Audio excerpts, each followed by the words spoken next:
Shalom, saudara sekalian. Senang sekali hari ini saya dapat menjumpai saudara dalam program Renungan Alkitab Setahun. Hari ini saya akan menyampaikan firman Tuhan dengan judul Sabar, Jangan Cepat Marah. Pernahkah Anda marah? Saya pernah, dan saya kira kita semua pernah marah. Marah adalah pengalaman emosi yang dialami oleh setiap orang yang ditandai oleh pertentangan terhadap seseorang atau perasaan setelah diperlakukan tidak benar atau tidak sesuai dengan yang diharapkan. Dan seringkali hal ini tidak dapat dihindari oleh kita. Sebenarnya kemarahan itu adalah hal yang alamiah. Tetapi jika tidak diatasi dengan baik, itu akan merusak. Konselor Kristen melaporkan bahwa 50% dari orang-orang yang datang untuk melakukan konseling, mereka memiliki masalah yang berhubungan dengan kemarahan. Sementara itu, berbagai penelitian menyatakan adanya hubungan antara perilaku temperamental seseorang dengan tingginya kasus penyakit jantung koroner, hipertensi, stroke, MAH, dan lain sebagainya. Penelitian juga menunjukkan bahwa amarah mempengaruhi proses penyembuhan suatu penyakit. Orang yang bermasalah dalam mengontrol emosi atau kemarahan membutuhkan waktu yang lebih lama pulih dari penyakit yang dialaminya dibandingkan dengan mereka yang tidak lekas marah. Pada saat marah mengakibatkan orang dapat berbicara sembarangan, berbicara kasar, bahkan ada yang sampai membunuh. Memang, orang yang marah membuat tidak bisa berpikir jernih. Dan pada akhirnya, kemarahan bisa merugikan orang lain. Tapi bukan hanya orang lain, dia juga bisa merugikan diri sendiri. Dan menimbulkan banyak masalah. Dan nantinya, kita akan menyesal. Pengkhotbah 7 ayatnya yang 9 mengingatkan kita dan menuliskan demikian. Janganlah lekas-lekas marah dalam hati, karena amarah menetap dalam dada orang bodoh.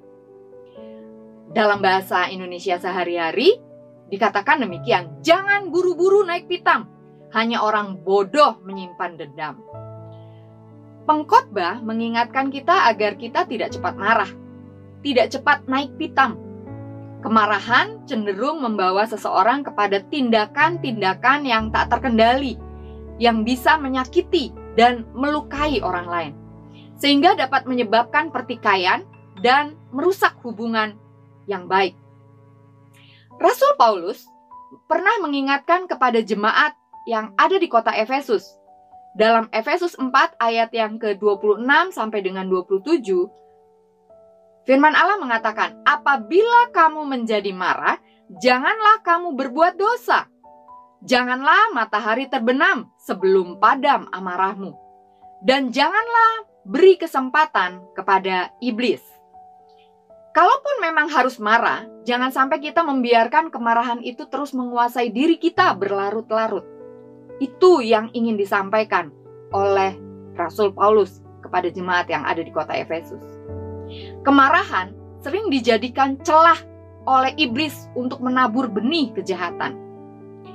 Bukankah ada banyak tindakan kejahatan yang terjadi dari seseorang yang tersulut kemarahannya? Hati-hati, ada dosa yang mengintip di balik kemarahan yang terjadi dalam hidup kita. Karena itu, Pengkhotbah 7 ayat yang ke-8 bagian B menekankan kesabaran kepada setiap kita. Ayat ini mengatakan, panjang sabar lebih baik daripada tinggi hati. Kita perlu melatih kesabaran, karena kesabaran tidak dapat diperoleh dalam satu malam. Hidup dalam kesabaran akan membuat kita terhindar dari kesalahan-kesalahan besar. Terhindar dari tindakan-tindakan yang merugikan kita sendiri. Jadi, saudara-saudara yang kekasih, mari kita kendalikan rasa marah kita. Jangan biarkan kemarahan menetap terus dalam hati kita dan menjadi kepahitan, menjadi dendam, karena firman Allah katakan itu suatu kebodohan di hadapan Allah. dan latih terus untuk hidup dalam kesabaran.